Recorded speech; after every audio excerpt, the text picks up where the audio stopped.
आज का जो हमारा सेकंड केस है वो है संतोष राव साहिब शिंदे, मतलब स्टेट ऑफ महाराष्ट्र वर्सेस संतोष राव साहब शिंदे। 2017 का ये केस है।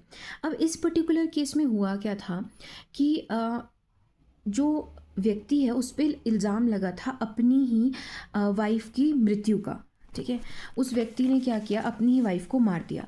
अब इस केस में एक्सपर्ट एविडेंस जो होता है ना, अब क्या हुआ, जब दो लोग एक कमरे में होते हैं तो ये चीज़ समझने की बहुत ज़रूरत है कि हमारे पास कोई डायरेक्ट एविडेंस नहीं होता ये प्रूव करने के लिए कि उन दोनों में से किसी एक ने ही दूसरे को मारा है। जो मरा है वो तो ऑब्वियसली अब जिंदा नहीं है, तो जो जिंदा है उसी व्यक्ति ने उस व्यक्ति को मारा है। लेकिन इस चीज़ को प्रूव करना अपने आप में ही बहुत डिफ़िकल्ट होता है। तो ये जो केस है संतोष राव साहिब शिंदे, इस केस में इस चीज़ को प्रूव किया गया था। तो इस केस में हुआ क्या था कि एक्सपर्ट की टेस्टिमनीज ली गई थी बहुत सारे। जैसे कि सबसे पहली चीज़ क्या हुआ था कि स्टोरी पे आते हैं। तो हुआ ये कि according to this particular case, story ये बोलती है कि जो जिसकी मृत्यु हुई है उसकी मृत्यु हुई है चाकू लगने से, और धारदार चाकू से बार बार वार किया गया था। तो जब ये बार बार वार किया गया, अब ये चीज़ें कैसे प्रूव होंगी? ठीक है, तो क्या हुआ, सबसे पहले इसमें मेडिकल एक्सपर्ट की ओपिनियन आती है। मेडिकल एक्सपर्ट ने जो ऑटोप्सी करी, यानी कि जो पोस्टमार्टम किया, उस रिपोर्ट में ये निकल के आया कि जो मृत्यु हुई है वो तो इसका कोई डाउट नहीं है कि मृत्यु जो हुई है वो चाकू लगने से हुई है, और बार बार चाकू मारने से मृत्यु हुई है। और जो चाकू लगा है वो छाती में लगा है, मतलब इन द चेस्ट, जिसकी वजह से उस लेडी की मृत्यु हुई है। ये तो होगी एक बात।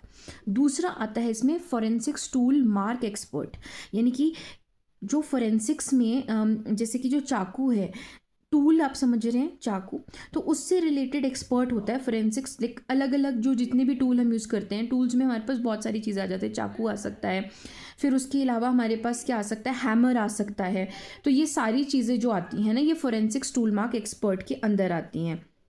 अब इस केस में क्या होता है, इसमें फोरेंसिक्स टूल मार्क एक्सपर्ट ये चीज़ कंफर्म करते हैं कि जो चाकू मिला है, वेपन जो है इस केस में मिल जाता है। तो जो वेपन मिला है, यानी कि जो चाकू मिला है, उसका साइज़ और जितना कट लगा है विक्टिम की बॉडी में, उसका साइज़ बिल्कुल एग्जैक्टली एप्ट है। इसका मतलब ये कंफर्म हो जाता है कि जो चाकू मिला है उससे ही मृत्यु की गई है उस पर्टिकुलर औरत की। दूसरी इंपॉर्टेंट चीज़ इसमें आती है फिंगरप्रिंट एक्सपर्ट। अब क्या होते हैं, उस संतोष राव साहब शिंदे, इनके फिंगरप्रिंट्स लिए जाते हैं। अब जब इनके फिंगरप्रिंट्स लिए जाते हैं तो जो चाकू है उसके ऊपर इनके फिंगरप्रिंट्स मैच हो जाते हैं। दूसरी इंपॉर्टेंट चीज़, जब आप किसी पे वार करें तो खून भी निकलेगा, तो जो खून निकला था उसका जब डीएनए मैच किया जाता है, तो चाकू पे जो खून था और जो जिस व्यक्ति की मृत्यु हुई है उस खून को कंफर्म करके मतलब वो की मैच हो गया है। ये चीज़ का कंफर्मिटी जो दी गई थी वो डीएनए एक्सपर्ट ने दी कि हाँ, कि यहाँ पर डीएनए एक्सपर्ट ने ये चीज़ कंफर्म करी कि खून जो है वो चाकू पर जो लगा हुआ खून है और जिसकी मृत्यु हुई है उसी का ही खून है।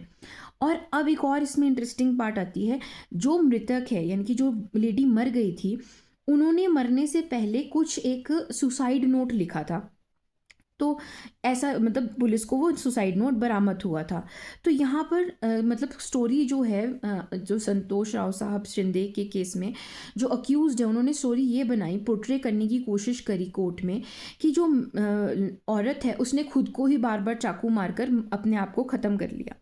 लेकिन हैंडराइटिंग एक्सपर्ट ने ये चीज़ कंफर्म करी कि जो राइटिंग उस पर्टिकुलर आप समझ सकते हैं कि उसके सुसाइड नोट में है, और जो लेडी मरी हैं उनकी प्रीवियस राइटिंग को मैच किया गया और पता चला कि ये जो नोट है, सुसाइड नोट, ये बिल्कुल झूठा है। तो यहाँ पर हमारे पास कुछ भी नहीं है, हमारे पास कोई एविडेंसेस नहीं थे।